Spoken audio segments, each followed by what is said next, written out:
and appreciate your joining us. It's great to be on your show. Thanks for having me. So, Caroline, can you actually give our viewers some more context, maybe a little bit more strategy behind the operation that, based upon reports, have killed at least 9 people, 9 Palestinians? All right, so we're talking about Palestinian terrorists. There's been an increase in terrorist activity in northern Samaria, in the town of Jenin, and Qalqilia, and Tulkarm, and other places. We've had a rash of terrorist attacks against Israelis. And what our intelligence services have picked up over the past several months is that Iran is working assiduously to get arms and money and guidance to these terrorist cells run by Hamas and Islamic Jihad and other terrorist groups in Judea and Samaria in order to get them to operate more effectively and aggressively. And the IDF explained that they were about to make operational capabilities that have been given to them by Iran that would enable them to reinstate the suicide bombing campaign along the lines of which they killed 1,500 Israelis between 2000 and 2004. So this is sort of a preventive action to undermine the capabilities that are being amassed by these terrorist groups through Iranian generosity and support. And so that's what's going on now. It's a division-level operation. It's taking place in Samaria and in the Jordan Valley along the Jordan border, which is the main smuggling area, which weapons and personnel are being brought into the areas from outside of Israel. Well, yesterday we received wonderful news thanks to the persistence and strength of the IDF of a hostage rescue of an Israeli Israeli hostage from Hamas. He was found in a tunnel. While this brings a rare ray of light to Israelis, there are still others being held hostage, including Americans. What does this mean for the future of trying to save the rest of the hostages, and what does this mean for the IDF in general going forward as they continue their mission to do so? Update: just about an hour ago, it came through that Israel also recovered the body of an IDF soldier, Shaked Dahan, who was killed on October 7th, and his body was snatched into Gaza. So that's another hostage who's listed as a hostage who was brought home. Is this Israeli soldier who was killed on October 7th. So that's also important. What we're seeing in both of these operations is that the more control Israel is able to wrest from Hamas over Gaza, including the tunnels, the more freedom of operation Israel has.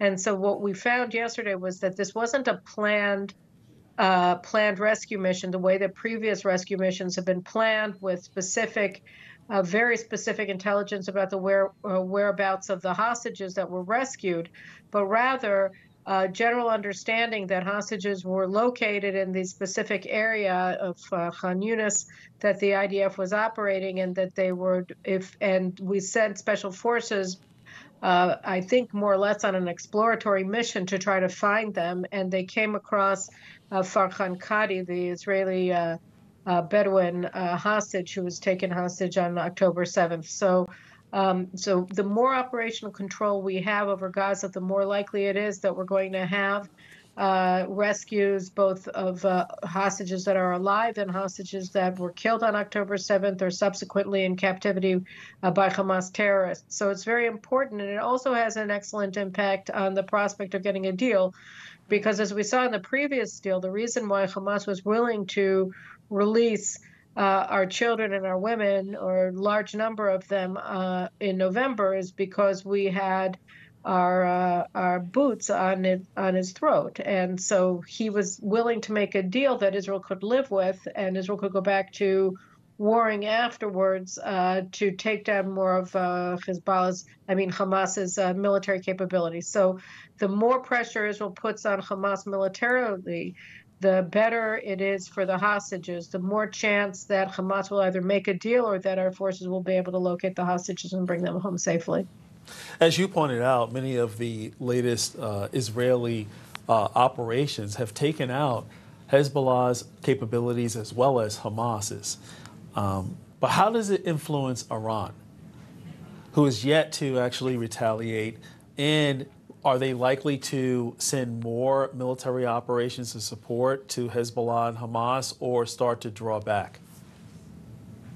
Well, I don't see any indication that Iran is decreasing its support for its proxies, its regional proxies, whether it's the Houthis in Yemen who control Yemen, or whether it's Hezbollah that controls Lebanon, or Hamas, or the Palestinian Authority, or the militias in Iraq, or Syria, the Syrian regime, which is also controlled by Iran. I don't see any indication that they're decreasing their support.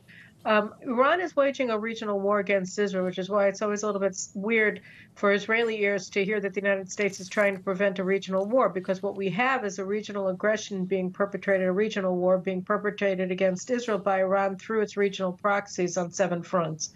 And so this is what Iran is doing. If they have a direct response to Israel or not, I think they probably will, but I think it's going to be at their own time and choosing, because when they believe that it's advantageous for them. We know that Iran is making very swift progress and assiduous, moving forward consistently to be able to build nuclear warheads, to enable them to use their massive ballistic and cruise missile arsenal that we saw deployed against Israel on April 13th, that they'd be able to then place a nuclear warhead on those missiles and send them over. So we know that they're trying very quickly to pass a nuclear threshold to become effectively a nuclear armed state. So I think that they're timing it against other strategic priorities, where they're going to go. And I also think that the American presence naval-wise in the Gulf of Oman is important for deterring them as well. But I think that Iran has its hand on the wheel very, very closely, very powerfully, and they're continuing to manage this conflict and to lead it and to wage it. So here, too, you have to have a change in their calculation about what's in their national interest. And unfortunately, just like Hamas isn't feeling enough pressure on them to change their ways, so too Iran, largely because of the American aversion to an Israeli counterstrike against Iran, is feeling no pressure to relent in its war against Israel. And basically everything you mentioned is what we're seeing from Iran, but yet we're hearing from the supreme leader that they want to open the door to negotiations over Tehran's nuclear program. I mean, is this just grandstanding? And in 1 minute, how would this progress, given the fact that Kamala Harris might be the next president of the United States? I mean, I think Kamala Harris has made it very clear that her policy is the policy that she's been carrying out as vice president for the past 3.5 years, which is to continue a policy of realigning the United States away from its traditional allies in the Middle East, Israel and Saudi Arabia and the other Sunni states, and towards Iran and its regional proxies. And to that end, the Biden administration, the Biden-Harris administration's policy throughout this war has been very similar to what it was beforehand, which is that they allow Israel to defend itself, intercept incoming missiles, but we can't actually defeat our enemies by attacking the missiles where they are on the ground, by undermining the stability of the Iranian regime, and by obliterating Hamas once and for all. So we see that this is a defensive posture that leads to endless wars, because the longer these forces remain undefeated and continue to exist, the greater the likelihood, in fact, the certainty that these wars will continue on. Right. And of course, under Biden-Harris, we have funded Iran, which has funded the proxies, as you've mentioned. Caroline Glick, thank you again for joining us this morning. Appreciate your insights. Oh, it's always wonderful to be on your show. Have a wonderful day. You too. Coming up, Alex Salvi joins us.